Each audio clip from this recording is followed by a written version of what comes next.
Hey everybody, it's Jake, and today I'm going to walk you through painting the Carnosaur.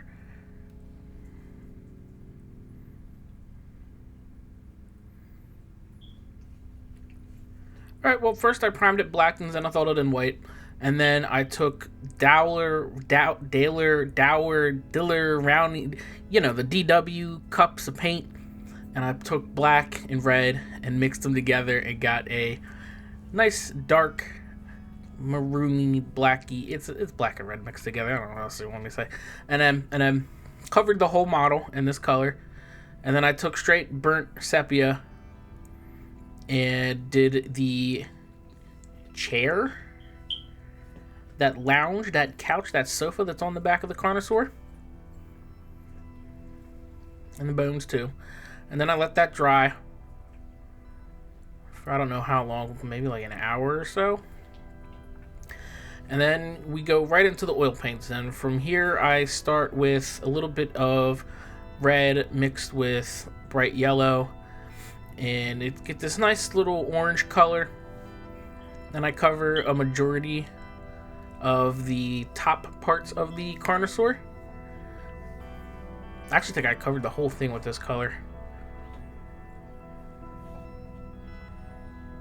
And then to highlight the red, I just kept adding a little bit of white. And I tried to make another mixture with like Terra Rosa and burnt yellow pale, but it kind of came out to just a brighter like salmon color. And you'll see that color disappeared, not because I got rid of it, but because I actually went back and forth between green and red. So for the green, the underbelly parts of the Carnosaur, that's just green.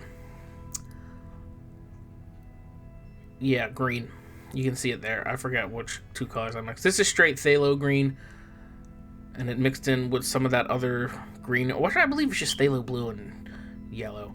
So that's the three colors I used. And you'll see here, this straight phthalo green, I think it's got a little bit of that yellow color in it, is super vibrant. The color intensity compared to the rest of the green was very strong. I actually liked it a lot, but I didn't want the whole model to be that color. So when you look at it later on in the video, it's not all that color. And then for the scale and the spines on the top, that is cadmium yellow deep, and that will be highlighted up with cadmium yellow bright, light, bright, one of them two words. Yeah, I'm gonna tell you something. While I was painting this, I was watching Star Trek in the background. A couple good episodes. I'm in season 2 of The Next Generation, and it was the episode where what was it? It was like 3 episodes. It was the one where Will fell in love with the girl who turned into a slee stack or whatever the hell type of monster she was. The one where Riker, Data, and Worf got stuck in the puzzle. That was pretty cool. And I think the one where Picard meets himself. Okay, back to this. Gold. Not yet. Hold that thought. This, I'm going to cover a lot of parts in a mixture of burnt umber and Terra Rosa. This is a very pretty leather color, which by itself, those two colors mixed together, was all I used for the straps. I don't even think I highlighted these straps around his ass up. But that color alone was pretty cool looking. And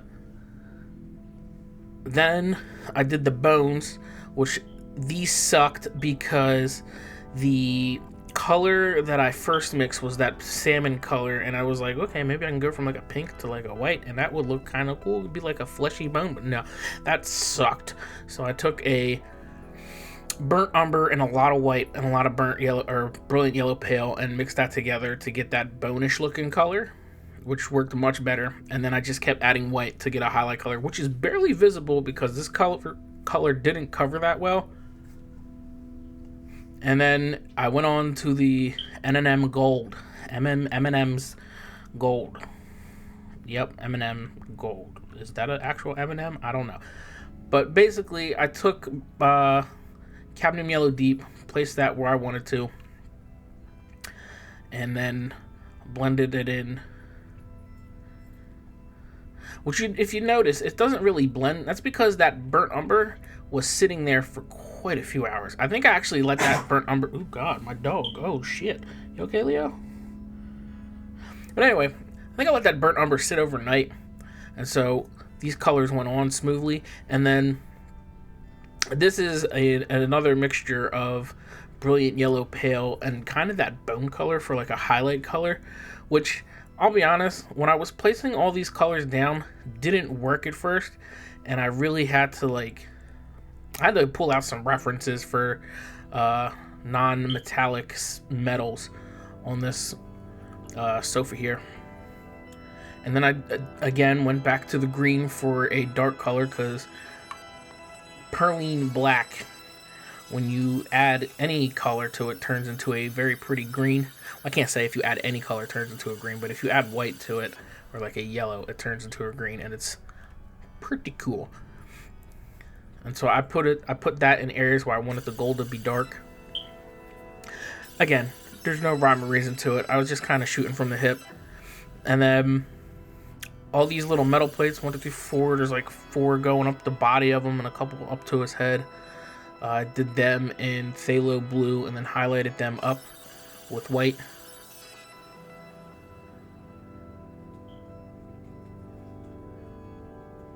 And then if you notice, the little symbol up top was once red. It is now blue because I decided I did not want red. So I erased it with a makeup sponge and went over it with indigo, and then took that indigo into phthalo blue, and then just kept adding white until I got a really bright color.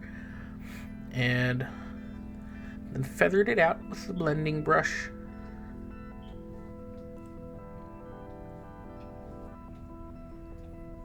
There's quite a few things I didn't get footage for because I had to concentrate a lot, and one of those being the non-metallic gold on the symbol here, like the outline, the trim. The back, I actually didn't really paint that much. I did a little bit of color, but it doesn't show up in any of the videos or the pictures I took. The trim around these little squares I forgot to film. Is basically anything that I had to really dig into and concentrate, I forgot to film. And then on top of that, I was still watching Star Trek. And then at one point I switched to music, and I was kind of vibing with the music. This was basically just a good time paint session. Nothing made me want to stop painting. I think I took 3 days to actually paint this model in total, because that's how much I enjoyed just sitting down and playing with it. Here I'm working on the edge highlighting.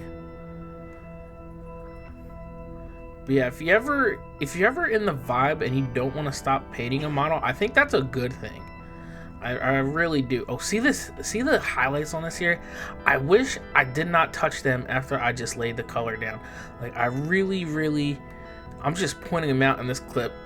I put the color down and I was like, I'm gonna blend it in. It's gonna look nice. It's gonna look smooth. And it's like the blending that I did completely took away how dynamic it was. And that's one of the things I was like, oh man, I wish I didn't screw that up, because it looks so much better in this state than it does in the final stage. But back to what I was saying. Wow, I just stuttered.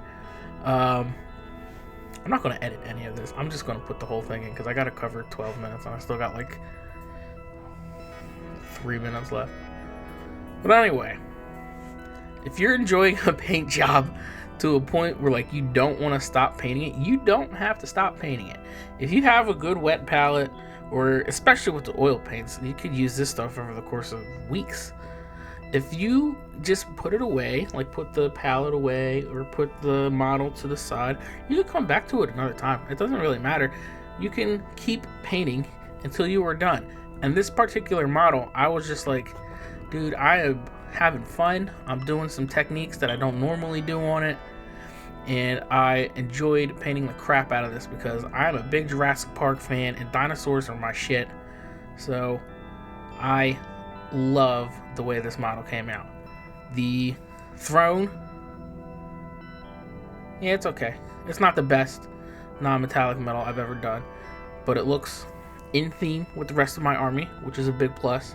The skin, fantastic. I was able to retain the little lines between each individual scale with the undercoat I did.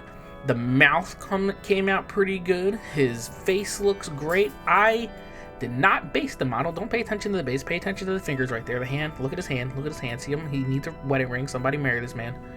And then I enjoyed the crap out of this. So thank you for watching. Please like, comment, and subscribe. I'm going to try to post the pictures that are in this video on my Instagram. So if you want to check out my Instagram, it's Jerkwater Jacko, Jako. That's it, on Instagram. And you can follow me there for shindigs with my dog and painting. So thanks for watching. Please like, comment, and subscribe, and I'll talk to you. Bye.